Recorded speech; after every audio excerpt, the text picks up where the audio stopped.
Okay, numerical के बाद आगे बढ़ते हैं। हमने केमिकल इक्विलिब्रियम समझा और उसके लिए जो लॉ ऑफ केमिकल इक्विलिब्रियम है और केमिकल इक्विलिब्रियम कांस्टेंट का एक्सप्रेशन जो है that we have seen. Okay, now we are going for the types of chemical equilibrium और उसमें ही पहला टाइप है क्या, होमोजीनियस केमिकल इक्विलिब्रियम। क्या, होमोजीनियस केमिकल इक्विलिब्रियम। ये चीज पता ही है लेकिन थोड़ा बड़ा करने के लिए, थोड़ा कंटेंट बढ़ाने के लिए लिख दिया, नहीं ऐसा नहीं है, लेकिन तुम्हें पता होना चाहिए कि होमोजीनियस क्या किसे कहते हैं। तो होमोजीनियस मतलब क्या,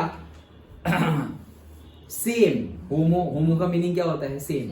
ओके, होमो का मीनिंग सेम होता है। तो होमोजीनियस मतलब क्या, कि सेम होगा। अरे क्या सेम होगा, उनके स्टेट सेम होंगे, मतलब physical state, solid, liquid, gas, वो सेम हो जाएगा।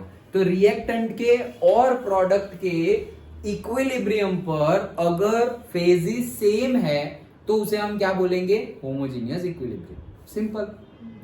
ओके, जैसे कि हमने पहले फिजिकल इक्विलिब्रियम देखे थे, वाटर और आइस और वाटर। ओके, तो वहां पे क्या था, आइस और वाटर, सॉलिड और लिक्विड। तो इसे बोलेंगे हम होमोजेनियस इक्विलिब्रियम? नहीं बोलेंगे। क्यों, क्योंकि वो सेम फेज में नहीं है, एक सॉलिड में है और एक लिक्विड में है। डन। लेकिन अभी जो हमने किया, ammonia, N2 gaseous, H2 gaseous, ammonia gaseous, और इक्विलिब्रियम रीच होगा तो भी तीनों तीन गैसियस। अब तुम बोलो सर इसमें इक्विलिब्रियम रीच हो गया है, कॉन्सेंट्रेशन सेम रह रहा है, लेकिन पता नहीं चल रहा कौन सा N2 है, कौन सा H2 है, कौन सा एमोनिया है। क्यों पता नहीं चल रहा, क्योंकि सॉलिड होता तो नीचे बैठ जाता, लिक्विड होता तो दिखता तुम्हें कि सर तैर रहा है, फ्लोट कर रहा है, ओके फ्लो कर रहा है। गैस है और सारे के सारे गैस मिक्सचर है। अभी यहाँ पर गैस है तो इसमें तो ऑक्सीजन भी है, इसमें हाइड्रोजन भी होगा थोड़ा बहुत। ओके, तो कितने सारे गैस है, लेकिन हम आइडेंटिफाई कर पा रहे हैं क्या, नहीं। क्यों, क्योंकि मिक्स है।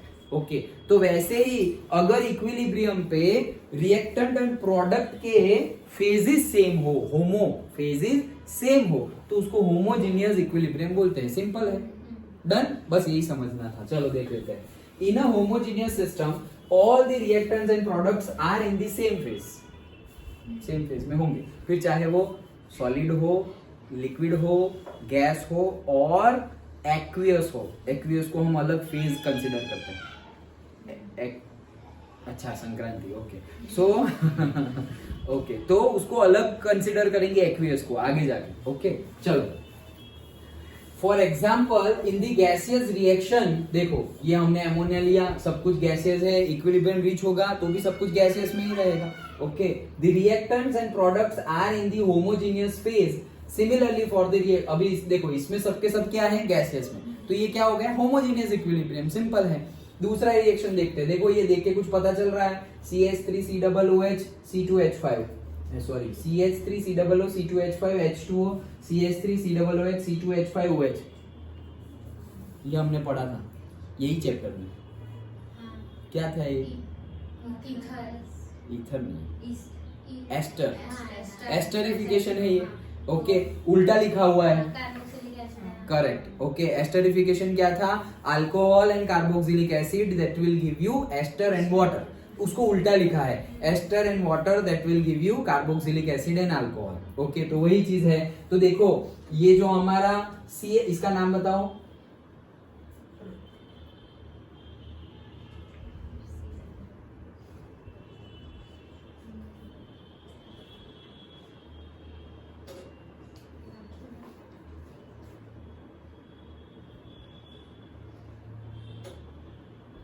अरे जल्दी यार, कुछ तो बताओ, गलत तो बताओ,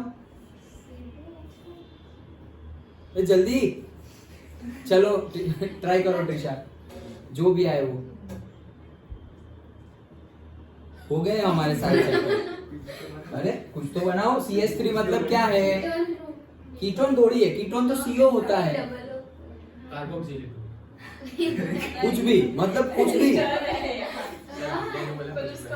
कुछ भी मतलब इतना गलत कैसे हो सकते हो भाई ऐसे।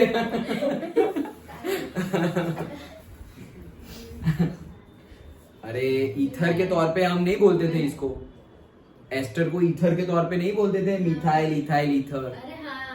और IUPAC नेमिंग में क्या बोलते थे, बीच में मिथ, ऑक्सी, करेक्ट। ओके, छोटे को ऑक्सी, तो ये छोटा कौन है? मिथाइल, सो मिथॉक्सी इथेन। ये क्या है? Methoxy ethane. अच्छा, ये सब तो पता है। ये क्या है?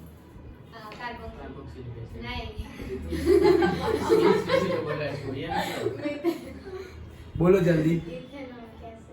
इथेनोइक एसिड है। कार्बोक्सिलिक तो एसिड तो है ही, लेकिन कौन सा है? Ethanoic acid. उसका कॉमन नेम? Very good. अच्छा, ये क्या है?